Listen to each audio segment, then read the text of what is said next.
Weekend Warriors Home Improvement Show, built by Par Lumber. When it comes to big or small projects around the home, Tony and Corey have got the know-how and the answers to make your life just a bit easier. Here they are, your Weekend Warriors, Tony and Corey. Well, Tony, it is the middle of September, and summer is coming to a close. Yeah, it's kind of sad. I think every time that you're getting towards the end of summer, it's a sad time. It absolutely is. I was over in Central Oregon this week, and unfortunately, there are mountains of fires going on all across the state. It was so smoky. I am actually looking forward to rain a little bit. Yeah. Well, we could get a little bit of rain without having winter time. Yeah, I'm kind of hoping for like a longer fall. That's kind of what I'm hoping for. More of an autumn here in the Pacific Northwest. Because we don't really have that. It's usually like summer, hot, and then rain. Right. That's kind of what it historically has been. Yeah, and then winter, cold.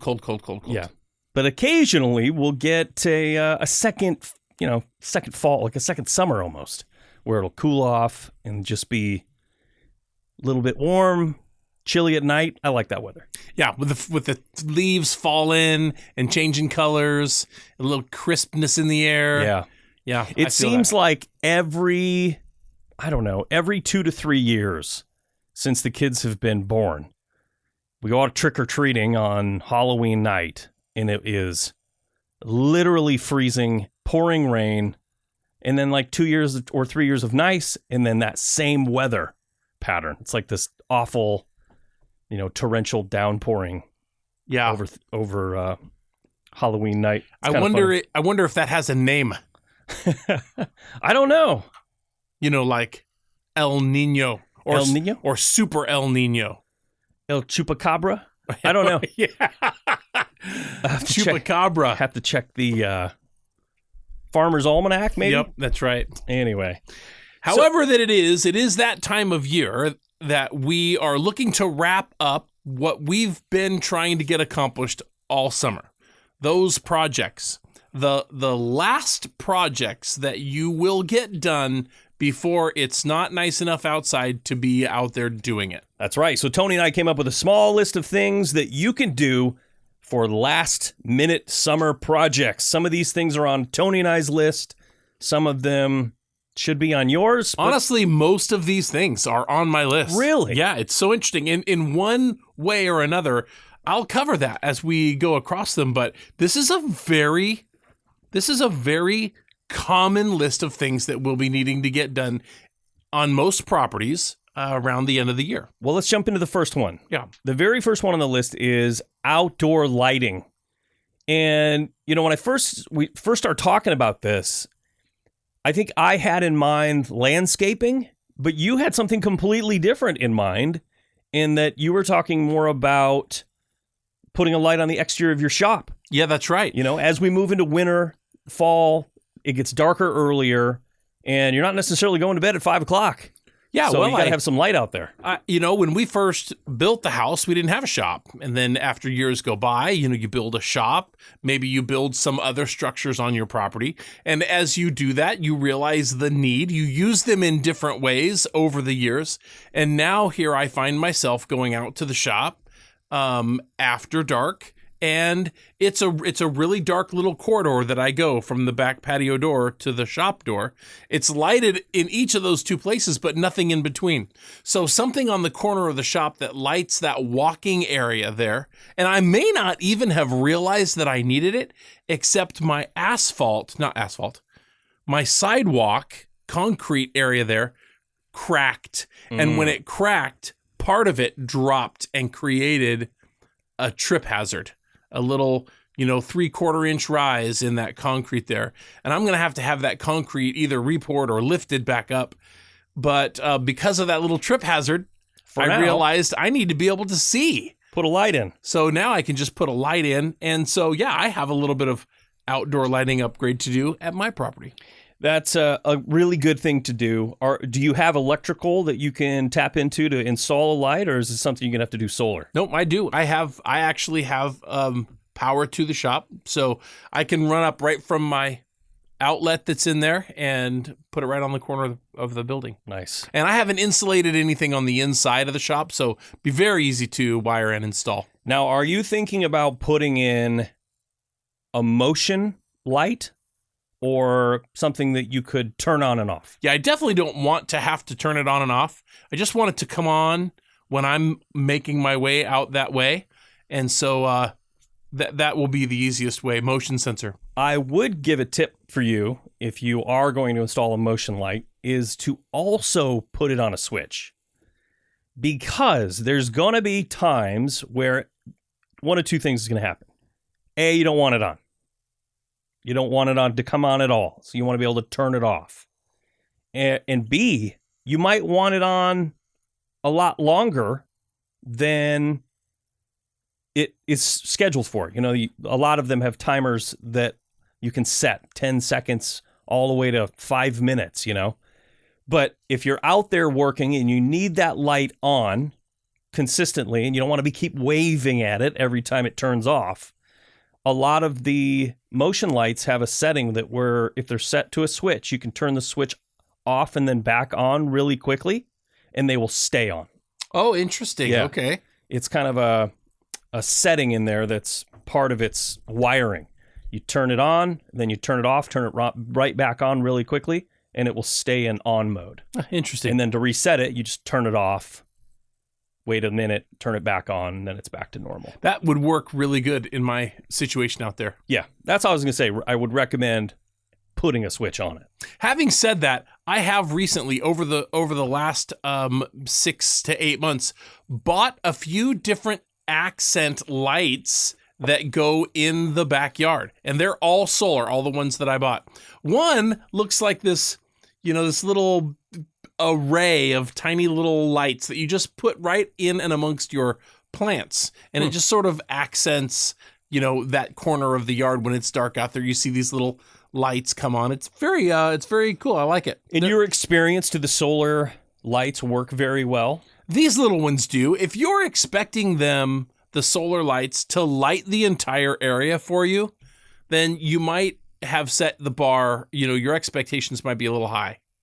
But if it's just enough to see the light and maybe you see it shimmering off a couple of leaves, then as accent lighting, it does really good. But if you're trying to use it to light your way, it either takes a lot more than you want to buy, or it's just not quite that bright. I experimented with the solar lighting earlier on when I bought my first home. My wife and I bought all these solar lights to try and, illuminate the patio or some different areas, because running outdoor low voltage wire is a project. You got to have a transformer, and then you got to run the wire and do all the stuff. And it wasn't in the budget. So we ended up buying a few of those fairly inexpensive solar lights, and they just did not work. I don't know if technology's come a lot longer since then. Well, that was a long time ago, but the batteries, they would run for, 15 minutes. And in the wintertime, I guess that's probably the thing here in the Pacific Northwest anyway. We don't get a lot of sun during the day. Right. It's raining and it's awful, overcast. So those batteries just aren't getting charged up. Yeah. So next one on the list, Tony, is a quick deck or patio refresh. Check. I also need that. Yeah, you have a deck on your front porch, but you also have a back patio. What's going on out there? The back patio's good. It's really good. We have the back patio cover, and so the back patio, we have we've got a little fire pit back there, and chairs around. The back is really nice, but the front wraparound porch desperately needs to be re-stained.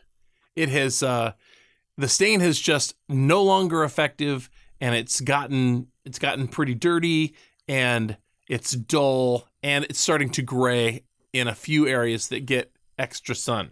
And that really is something that you should get done now, before the wintertime. Yeah. It's going to see a lot of weathering throughout the wintertime. So getting it cleaned off and getting a nice coat of stain on that now is going to be very beneficial. Yeah, we'll absolutely make it last longer. The more winters it goes through in the condition that it's in now, the faster it will deteriorate. See, I'm on the other side. I don't have a deck. I have a patio on my front and back.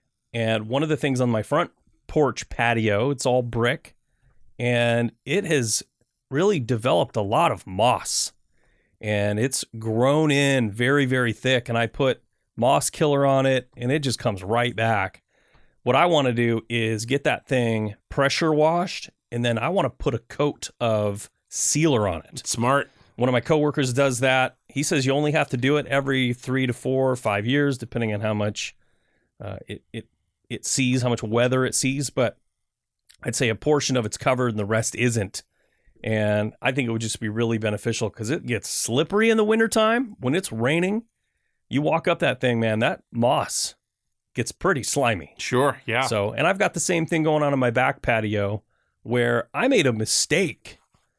I paid my daughter to pressure wash our back patio, and she did a great job. She went to town on it, got it all clean.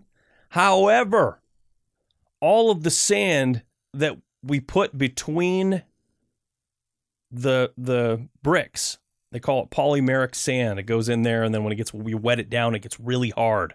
Not so much like mortar or anything or grout, but it's just sand, and it just gets really, really hardened. Paverlock. Yeah, Paverlock. It's a brand. So we put that down. Well, when we pressure washed it, You lost it all. it blew it all out. Yeah. Even though it looked great, I wasn't terribly worried about it. But I tell you what, over the last entire summer, it filled up with Organics. organic material, dirt, and now it's just Growing weeds.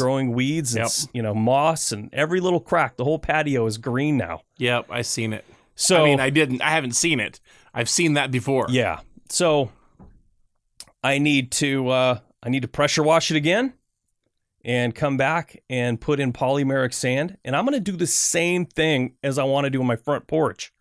I'm going to seal it. I'm going to get a few gallons. I've got a really large back patio. Take a few more than a few. I know. I'll probably have to get about 10 or 15 gallons, honestly. Yeah. And I'm going to do the whole thing. I'm going to roll it on. And from my understanding, people that I've talked to said that it really makes a difference on how much protection it gets, and it looks a lot better for a lot longer. Yeah, that's a good plan. That's a great project. That's my last minute. You're definitely running out of time to get that project tackled. I know it. So you got to jump on that right now. All right, Tony, what else we got here? Window and door weatherproofing. This is not something that I need to be doing at my house currently, but it's very common. If you're noticing any kind of heat transfer that's going on around your windows or doors, or if you're noticing, a breeze or something that's coming in there, it's definitely the time to replace the weather stripping around your windows and doors, because in the wintertime, that is cold that will be coming in around in those openings, and it causes you to have to run the heat longer, and it's more expensive. This is the time to get that done. Yeah. And even if you have, let's say, newer doors and windows, sometimes they require adjustments. All new doors that you buy, almost all of them, come with adjustable sills. Sometimes the strike and the catch on your door are off a little bit and they don't seal properly. So sometimes just taking a screwdriver and bending that little tab out on the catch for the strike plate will cause the door to seat against that weather stripping better. I actually had that situation in my entry door from my garage into my house. You closed it and it kind of rattled around in there, and I actually just stick a little screwdriver in there, bend that tab out, and now it sits nice and tight when the automatic spring-loaded door closes. Smart. Yeah, So- that's a really good tip. Yep. It's if you need more information on that, let us know. We've got a couple videos that we put together on how to Adjust your sill. adjust your sill and replace your weather stripping. Yeah. It's not a difficult project. No, this is the time of year to do it for sure. Next one on the list, Tony, is garden and yard cleanup. Check. I know it's like one of those things. I mean, you got to do it. Certainly something like it. I'll tell you, because we've got a lot of those flowers that come up really early, like in their I think they're called perennials, right? They come back every year, but they come out really early. Yeah. And they have like a flat, long, pointy leaf, and maybe they're lilies or something like that. Yeah, those lilies do that. Anyways, when those die after, the first couple months of summer, the foliage stays there. It's just foliage. You have to cut all of that back down to really low, down to the dirt, and then it comes back in that exact same spot. Those bulbs produce new flowers every year. So you can't just leave them there. You have to go in and you have to trim all that old dead foliage out of there and prepare that for winter so that in the spring it can come back and look pretty. If you want it to look good next spring, do it now. Take care of you got to cut that stuff back. I agree. Just one example of cleanup in the garden and flower bed areas that needs to be done. Roses, same thing. Mm-hmm. We have... Portland, Oregon's known as the Rose City for a reason. It's because roses here grow like weeds. It's crazy. Well, I grew up in Michigan, and one of my friend's moms would grow roses, and it was a big deal. I mean, people would come over to see her roses. Wow, really? Nobody. You couldn't grow roses there. I mean, you can. It's just hard. It's very difficult. You got to wrap them, and you got to take care of them in the wintertime and cultivate them right. And she did it, and people would come over and see her roses, and I just thought that was such a cool thing. And then I move out here, and it's like, oh, they're everywhere. Roses everywhere, yeah. They're literally Oh, look at weeds. that rose bush. Oh, yeah, they're everywhere. Yep. Rose City. Getting your shrubs cleaned up, cut back, trees trimmed. Now's the time to do it, right before fall. Another good thing to do now is to plant shrubs and trees that you want for next year. Getting those planted in the fall is the best time to do it. You don't want to do it in the spring, because then they're suffering all summer. You want to get them in there, get them seeded through the winter, and they will be thriving by next year. This is also the time that you cut back those overgrown shrubs and trees. I've got a dappling willow that, when we first bought it, I don't know what that is. When we first bought it, it was just this cute little, tiny 3-foot tall tree. And now it is enormous. And we cut it all the way back, and it comes back huge every single year. It's absolutely beautiful and whimsical, but you can't leave it untrimmed. If you leave it untrimmed, it will grow out of control. Like that one? Yeah. So, I mean, that's beautiful, but you cut it all the way back to nothing, and it will be that size again or bigger in the next spring. Interesting. Yeah, it's pretty. It's kind of like very wild. Yeah, it is wild. It's very whimsical in the way that it grows. Like this one. Takuro nishiki must be a Japanese plant. It might be. Yep. They're very beautiful. Absolutely love them. I like it. But this is the time to trim them back as they're going dormant for the winter. This is the time to trim them back. Right. Because they won't be continuing to grow from this point forward. All right. Next one on the list, Tony, is exterior paint and caulking touch-ups. Check. You don't necessarily have to repaint your house before the wintertime. You don't really want to. But we've got enough time left that you should walk around your house, put on a different hat or different glasses, and look at your house. Take off your rose-colored glasses? Yeah, look at it through a different lens. Look at it as if maybe you're looking to buy your own house. It's kind of a good way to do it. Or have a friend walk around the house with you and just look at things that could potentially look like they're going to be a problem. At least here in the Pacific Northwest, we live in a rainforest, and any imperfections, any cracks, any crevices that water can get into all winter long, it will. If you've got paint that's peeling or cracking, it's going to get worse. So now's the time to scrape that old paint away, put a coat of good primer on it, and paint it the same color as the house. If you've got some caulking that's cracked or shrunken, peel it out, cut it out with a knife, replace that caulking. You've got enough time left to do it this fall. I was just walking around my property actually the other day, and I found more places than I wanted to find where the caulk has separated. Half of the bead of caulk stuck to the trim and half of the bead of caulk stuck to the siding, and you can see straight through there. That has got to get fixed. Otherwise, water is just running in there and soaking up in the sub-sheeting, and it's just a mess waiting to happen. Absolutely. It will cause you more money. Yep, it absolutely will cost you more money. You have to shore that up. And you can't just throw new caulk on top of old caulk. You got to pull the old, you got to remove the old stuff, cut it off, use a caulk remover or a box knife or something and get that old caulking off, clean it up, and then apply a new bead. And it's good for years and years, but you've got to get it done. Well, there is such a thing, there is technique with caulking, and some of those situations where yours has separated, it might be because it only had 2-point adhesion. You don't want that. You want a 3-point adhesion. So if the crack is too deep, what you can do is stuff some backer rod. Exactly. It's foam backer rod.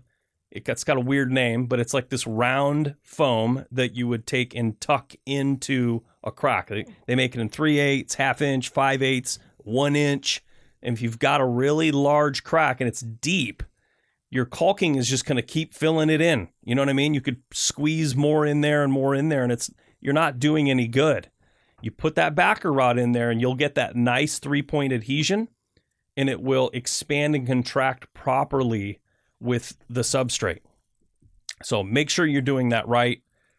I'll guarantee you those cracks that you have are just too deep. Yeah. Yep, it's true. And I need to make sure that I get that addressed before the sun goes away and the rain comes. Yes. All right, next one is to clean your gutters. That's it's one of those ones that you got to do all the time. But yep, everyone has to do it. It's always got to get done. Unless, of course, you don't have gutters. Or if you have, like, leaf guard. Well, I think I have always heard, I've never had leaf guard, but I have always heard that even with those, you still have to get up there and flush them out. Interesting. And I'll tell you what, last winter here in Portland, we had a nasty one. We got so much freezing rain. You remember that? I do. I had my roof leak because I had ice built up from my gutter. My gutters weren't draining properly. The ice filled up my gutters, and then it continued to back dam onto my roof. And I had it go so high up my roof, it was freezing into my vents and then dripping down into my attic and then down into my kitchen ceiling. This is terrible. I know. That is a terrible situation. So I had tons of water flowing into my attic. I didn't know what was going on. I got up there with a chipper. I was pouring hot water. I was boiling it on the stove, carrying it up a ladder and throwing it up onto my roof to try to melt it. Wow. I'm not kidding. It was terrible. And I finally got it taken care of, but thank goodness I was home because it would have just continued to pour into my ceiling. I would have had a lot of replacement. That would have been terrible. Sheetrock and insulation. Got to stay on top of gutter cleaning. There's a lot of bad things that can come from gutters and downspouts that are not regularly cleaned and operating properly. Absolutely. The next one, Corey, is simple fire pit installation. I used to have a simple fire pit, made out of blocks or pavers or bricks or, whatever you want to call it. But you know what? I've moved on, as have you. I have, yeah. You also no longer have a simple fire pit. Tell me about your solution to simple fire pit. Well, mine was just to buy a gas fire pit. Mine's gas. Yeah. It's easy. And it's nice. Yeah, I turn it on, push a button, click. It's clean. Yeah, I don't have any smoke. It doesn't smell like, you don't smell like campfire after you get up from it. That's the thing. We wanted to have, like to sit on a fire pit, but A, you got to start it. And then B, yeah, you end up smelling like smoke. Yeah. Campfire smoke. Well, my solution on my back patio for a simple fire pit was to buy a smokeless fire pit. Oh, like those Solo? Yeah, Solo's stuff? one brand. Brio is another brand. You can buy a smokeless fire pit, which it lights. The fire lights in my opinion, very easily, and it stays burning, and it burns nice and hot, and you don't get that smoke billowing onto you while you're sitting around. And you can have those smokeless fire pits right on your exposed aggregate patio or your wood deck. The bottom, at least of the ones that we sell at Par, the bottom of them do not get too hot, and they don't negatively affect the surface that they're sitting on. Oh, really? And so they're a little expensive, but they're definitely worth it. They work very, very good. You can have it right underneath your patio cover, and you don't have to worry about that, having a fire under your patio cover. Interesting. It's good. Yeah, it works really good. Mine does. I love it. Absolutely love it. And you don't have the smoke. No smoke. I mean, it smokes a little bit when you first light it, but once it reaches a temperature, its maximum burning temperature, then the smoke is non-existent. I'll have to look into it. Yeah, it's a very cool I like thing. having a real fire, but the downsides, Yeah. All right, next one on the list, Tony, is to build an outdoor privacy screen.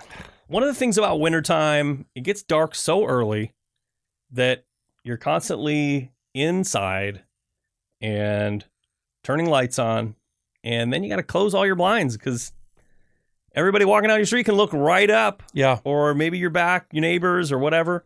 You just want a little bit of privacy. A solution to that is to build a privacy screen.